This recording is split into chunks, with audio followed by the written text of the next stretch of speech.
Hello, welcome back guys. Today we are talking about how to make a video call on WhatsApp.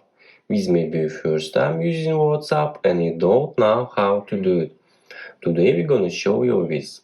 So start WhatsApp. Select the send message button.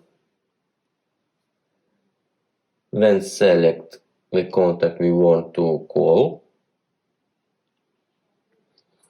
On the top right we see a video camera icon for video calling and a handset icon for audio calling.